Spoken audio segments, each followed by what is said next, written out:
There's a great cosmic joke being played on anyone who seriously pursues the spiritual life. And the joke is this: what you thought you were looking for is not what you actually find. You thought you were looking for happiness, for peace, for some kind of permanent vacation from the troubles of being human. But what you actually stumble into is reality. Raw, unfiltered, utterly honest reality. And reality, as it turns out, is not always pleasant. It's true, yes. It's real, certainly. But pleasant? That's another matter entirely. The strange thing is, once you've tasted this reality, once you've seen behind the curtain, you wouldn't trade it for all the comfortable illusions in the world, even though it hurts. You see, spiritual awakening is not what we've been sold in the marketplace of popular ideas. It's not a perpetual state of bliss, not a permanent vacation from the difficulties of existence. It's actually quite the opposite. It's as if you've been given a pair of glasses that allow you to see what was always there, but that everyone else has agreed not to notice. And once you put those glasses on, you cannot simply take them off when the view becomes uncomfortable.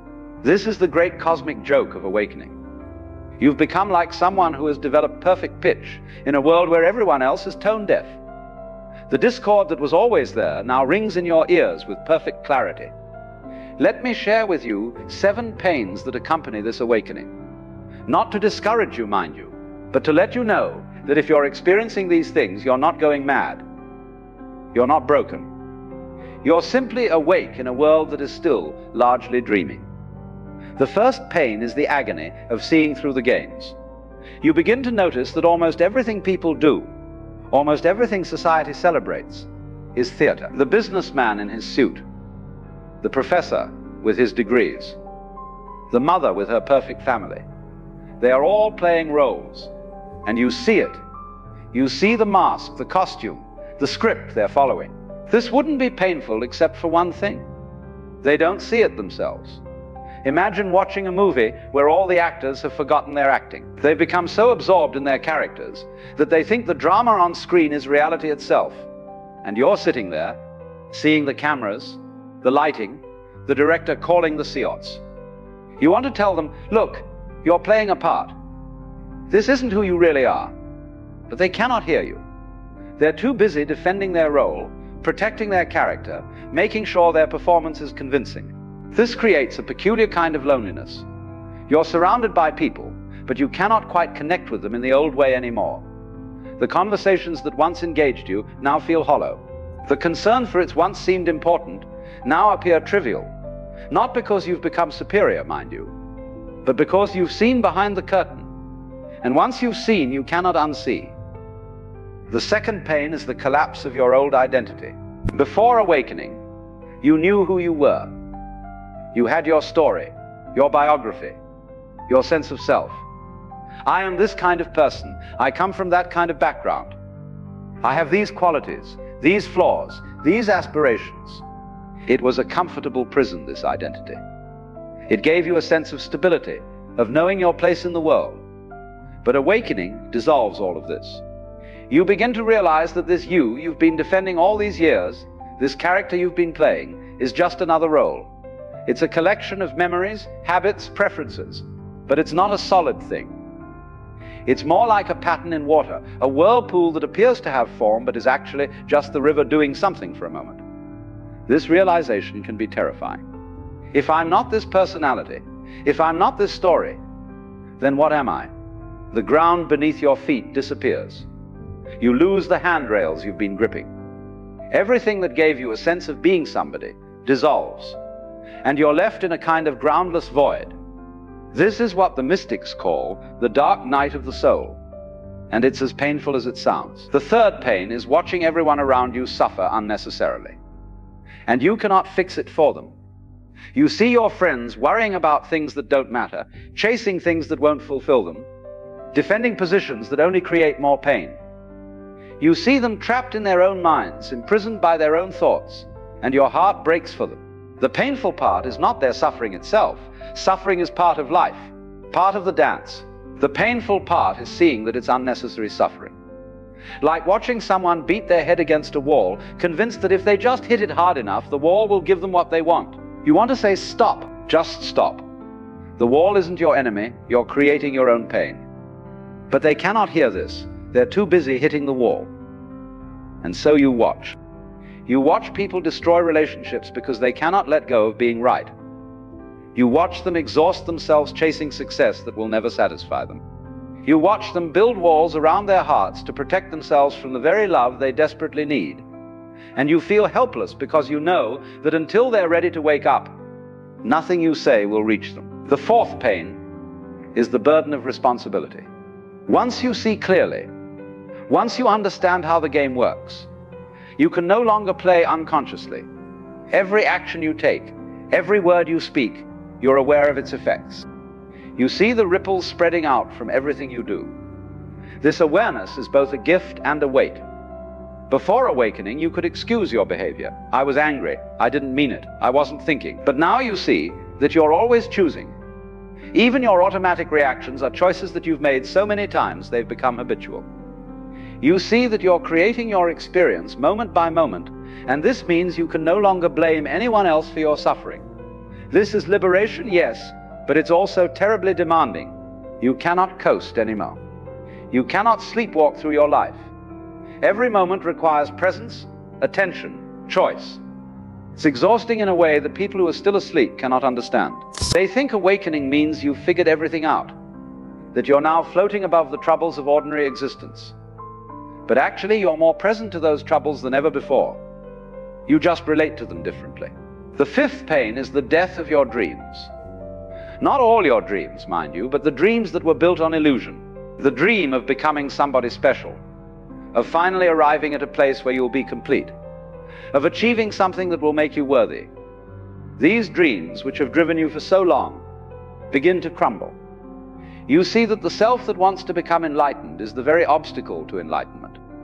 The one who wants to be special is the one who feels ordinary. The seeker is creating the sense of something missing. It's like a dog chasing its own tail. The chase itself creates the distance. This is painful because these dreams gave your life direction. They were your North Star, your reason for getting up in the morning.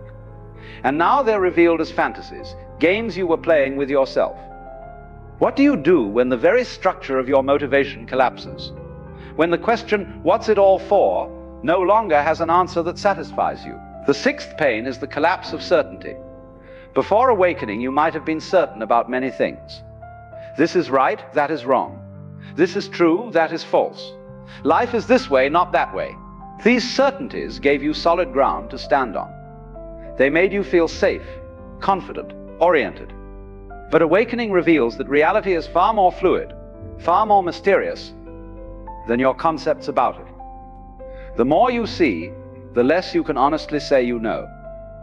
The great mystics and sages always speak with a kind of humility, a recognition that reality is ultimately beyond all our categories and labels. This is not false modesty. It's honest acknowledgement of the vastness of what is. This collapse of certainty can make you feel unmoored. In conversations, you find yourself hesitating, qualifying, saying it seems to me or in my experience, rather than making bold declarations. People may think you've become wishy-washy, that you've lost your conviction, but actually you've simply become more honest about the limits of what anyone can truly know. The seventh pain, and perhaps the deepest, is the recognition of your own participation in suffering. Not just your own suffering, but all suffering. You begin to see that there is no out there separate from in here. The violence in the world is not separate from the violence in your own heart. The greed that destroys forests is connected to your own grasping. The hatred between groups is reflected in your own resistance to what is. This is not about guilt or self-flagellation. It's about seeing the truth of interconnection. You're not a separate self encountering a world. You're the world knowing itself from this particular perspective. And this means that every act of ignorance, every moment of unconsciousness, every choice for fear over love, you see it all as your responsibility. This doesn't mean you're personally to blame for everything. That would be ego again, trying to be important even in its guilt. It means you recognize that the solution begins with you, that the healing of the world starts with the healing of your own heart. And this is a tremendous weight to carry, because you cannot fix it all. You cannot single-handedly awaken the world. You can only do your part, moment by moment, and trust that it matters. Now, having shared these pains with you, I want to be very clear about something. These pains are not signs that you've made a mistake, that you should have stayed asleep. They're not evidence that spiritual awakening is a terrible idea, quite the opposite.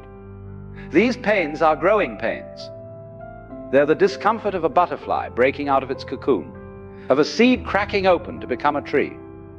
You see, the alternative to these pains is the pain of staying asleep. And let me tell you, that pain is far worse, even if it's less conscious. The pain of living a life that doesn't align with truth, of playing roles that suffocate your spirit, of dying without ever having truly lived. This is a pain that most people carry so constantly, they don't even recognize it as pain anymore. It's just the background hum of their existence. The pains of awakening, on the other hand, are the pains of becoming real. They're the natural consequence of choosing truth over comfort, awareness over distraction, presence over escape. And yes, they hurt, but they hurt in the way that exercise hurts muscles, in the way that sunlight hurts eyes that have been in darkness. It's the pain of life returning to areas that had gone numb. What I find most interesting about these pains is that they don't go away, but your relationship to them changes. At first, they feel like afflictions, like something wrong is happening. But gradually, if you stay with them, they reveal themselves as teachers. Each pain carries within it a profound lesson about the nature of reality, the nature of self, the nature of this strange and wonderful mystery we call existence. The pain of seeing through the games teaches you compassion. You realize that everyone is doing their best with the level of awareness they have. Without a fixed self to defend, you can be fluid, responsive, alive to each moment. The pain of watching others suffer teaches you patience and humility. You cannot save anyone who doesn't want to be saved. The pain of responsibility teaches you integrity. Every action matters, every choice shapes reality. The pain of dreams dying teaches you to live in the present rather than some imagined future. The pain of uncertainty teaches you to be comfortable with mystery, to live the questions rather than demanding answers. And the pain of recognizing your participation in all suffering teaches you that the personal and universal are not separate, that your inner work is the most important work you can do. There's a beautiful paradox here. The more sensitive you become to these pains, the more resilient you also become. It's not that you develop a thick skin or learn to shut down your feelings. It's that you develop the capacity to hold pain without being destroyed by it, to feel deeply without being overwhelmed, to stay open even when it hurts. This is what the spiritually awake learn. Not how to avoid pain, but how to dance with it, how to let it move through you without claiming you, how to use it as fuel for growth rather than as an excuse to contract.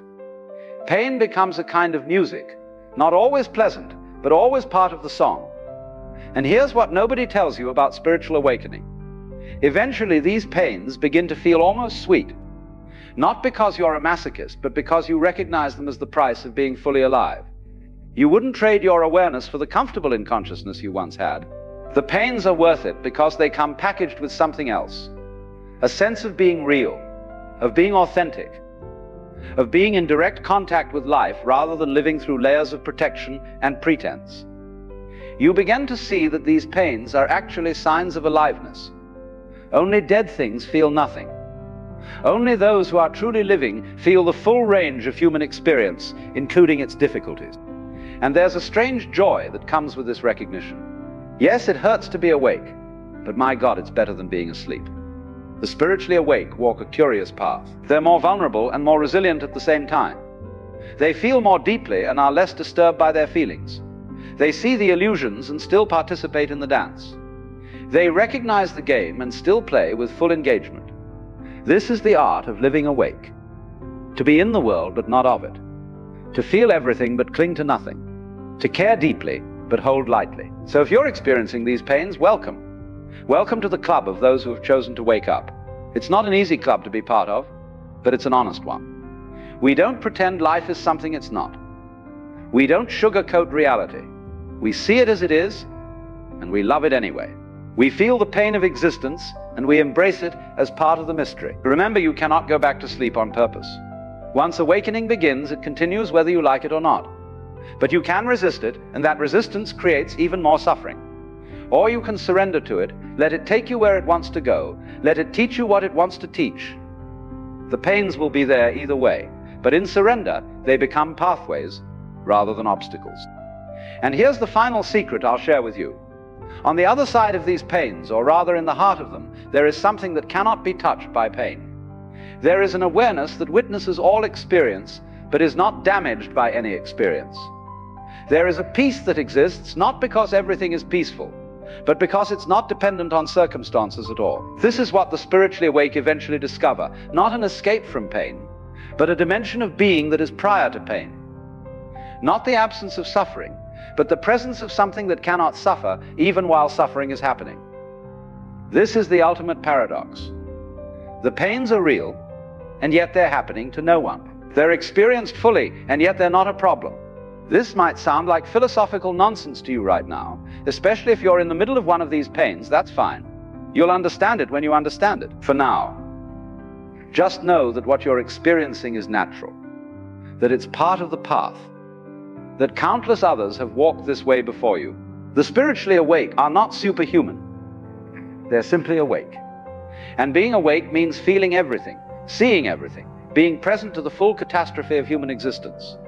It's painful, and it's beautiful. It's exhausting, and it's energizing.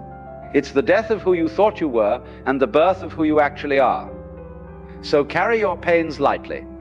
They're not burdens to be gotten rid of. They're companions on the journey, reminding you that you're alive, you're awake, you're participating fully in this mysterious dance of existence. And that, my friends, is worth every moment of discomfort.